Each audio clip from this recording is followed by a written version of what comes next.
Congratulations, you did it. You have started your brand new Animal Crossing island. You've seen a million islands and they all look absolutely stunning. People have decorated the most beautiful islands that you can possibly imagine, and you would like to do this yourself, but you don't really want to be bothered by the beginning gameplay.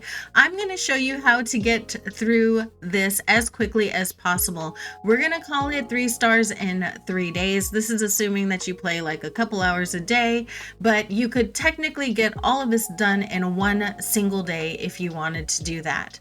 Let's get started.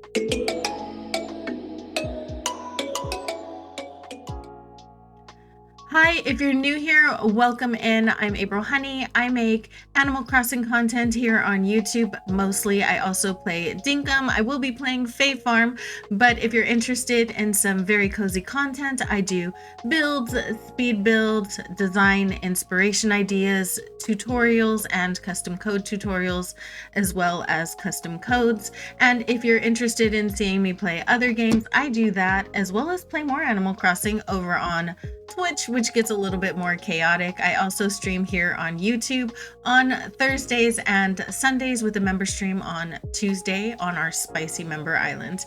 Okay, so let's get started. Now that all of that's out of the way, so the first thing that you're gonna need when you start your island is Nook Miles. You need 5,000 Nook Miles in order to pay for your trip to the island. My best suggestion is to just time travel to the next day, skip the first day, time travel to the next day, and open the airport. Invite your friends over and ask them to bring you golden tools, fruit, and the materials that you need to open the shop. If you do not have friends that play Animal Crossing, and it happens, then you can go to a treasure island and they're available all over Twitch. I have a couple in my Discord, so you can get all of these items at a treasure island very quickly, very easily, and they will give you all of the Nook Miles that you need for the first house and for your pocket stuffing to increase your pocket spaces, which is going to become extremely important. So go with your baby pockets, grab the golden tools, the fruit, and the materials. That's all you're going to need. Once you pay Tom Nook, that is going to trigger the ability to buy a house. Go ahead and get into debt with him to buy your house. You're going to need that in order to trigger the shop. It's absolutely necessary. They are kind of dependent on each other. So after that, you can skip to the next day, or you can grab the 5 creatures, the bugs or fish that you need in order to grab the museum. So you can do that as well and turn those into Tom Nook and place the museum tent at this point, or you can wait until the next day. Either way, do one of those things and then skip until the next day. The next day, when you go into the resident services tent, Tommy is going to talk to you about building a shop. You give him those materials that you have procured in order to get the shop placement plot, and then you go and place the plot anywhere on your island that you want it to be. And honestly, at this point, I skip to the next day. The next day, you're going to trigger another dialogue. Tom Nook is going to act like, oh my gosh, there are people who want to live here. That is your cue. You can either ask him, he'll tell you to ask him what you should do or whatever, and you can do that. You can build the bridge that he's going to have you build first and place that, and then go villager hunting. I go villager hunting before I place the 3 plots. I'm very picky about villagers, if you guys know me. If you're not picky about villagers, then you can request the housing plots and you can place the items down, no problem, no big deal.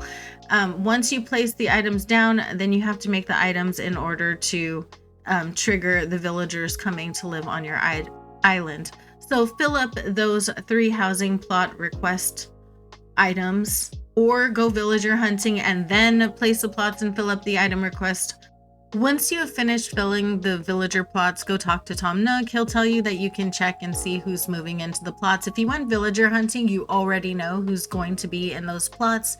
And if you didn't, you can find out now at this point and see who's going to be moving to your island. And then you want to skip 3 days.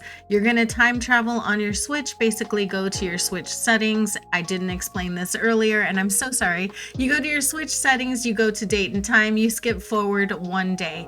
You want to do that 3 times. You have to open your island in between every time jump, every single day. So you have to go day by day because the villagers will move in 1 at a time, and it doesn't work if you skip 3 days, because then the first villager will just be moving in. It'll treat it like it's only been 1 day. So you definitely have to go day by day at this point. So on the 3rd day, when the 3rd villager moves in, then you will have the announcement that Resident Services is going to upgrade. Resident Services will shut down the next day and then reopen the day after that. So you're going to time travel again 2 more days, 1 day at a time. When Resident Services opens again, you're going to have the plaza, the building, and most importantly, our girl, Isabel. She's going to be on your island now, and the race to 3 stars officially begins. When you go into Resident Services, he'll tell you how much he loves the building, and then he will talk to you about the big plans he has for the island. And you need to go and talk to him about that because, of course, there's a lot of dialogue in this beginning game. Once he tells you about his plans, he will tell you about the campsite, and then he will give you the recipe to build said campsite, and you go and you build the campsite and you place it down. You go back to him and check in with him, and then you're safe to time travel 2 more days. You're going to have to do this 1 day at a time. So time travel to the next day, there will be an announcement that the campsite has been built, and then the day after that, there will be your first official campsite villager. At this point, you have to take whoever is in the campsite. You do not have a choice about this villager. There is no hunt. There is no turning them down the way you can in the future. You have to take whoever this villager is. So go and look at who's in your campsite, invite them to live on your island, go to Tom Nook, grab the plot, go back to the campsite villager and let him know that you placed his plot and all of those things.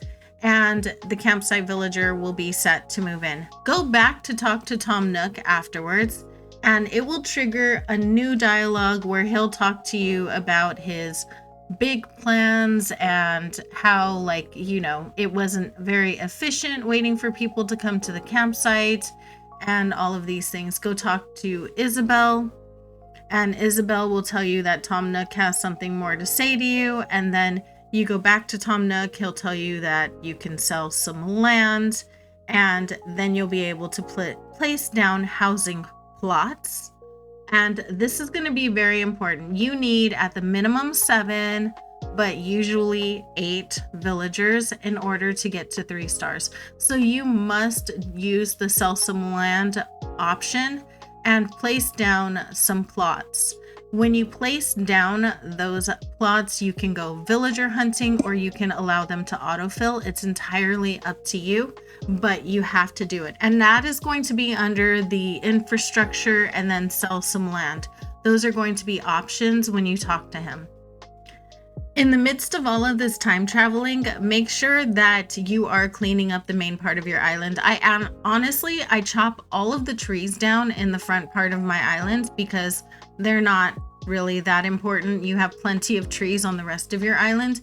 And I get that ready to throw down a ton of flowers and items in order to get to 3 stars. You really don't need to fill it everywhere on your island. I kind of make neat little rows of big castle items from treasure islands.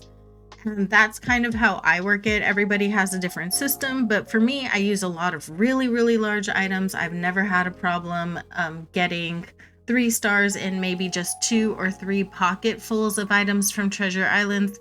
So You can do it however you choose. I choose to go to Treasure Islands and just grab stuff and bring it back. I also grab 2 or 3 pocketfuls of hybrid flowers because those seem to help too. They don't have to be hybrid. They can be any flowers. You can also plant flowers and that'll work just the same. I like grabbing the hybrid flowers because I usually have like a beach full of hybrid flowers that I work from when I'm decorating. So I grab whatever flowers I think I'm going to need for the island while I'm at it. And I set that up. And I set up nice rows of items that are like in 8x8 squares that I'll be able to pick up easily.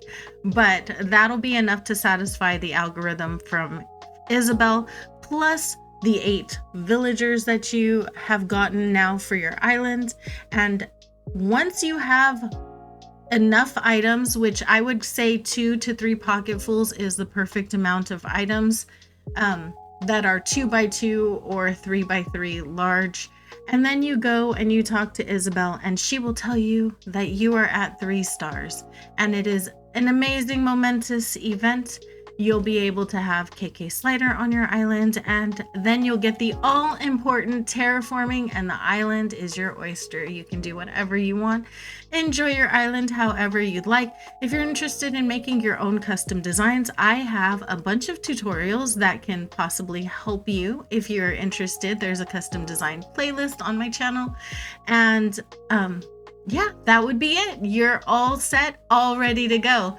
Thank you so much for watching. I appreciate you so much. I know you guys could be doing absolutely anything in the world, and you chose to hang out with me, and I appreciate you so much for that. If you have any questions, please feel free to ask me in the comments below. I respond to all of my comments, and I hope you all have an amazing day, and I will see you in the next one. Bye!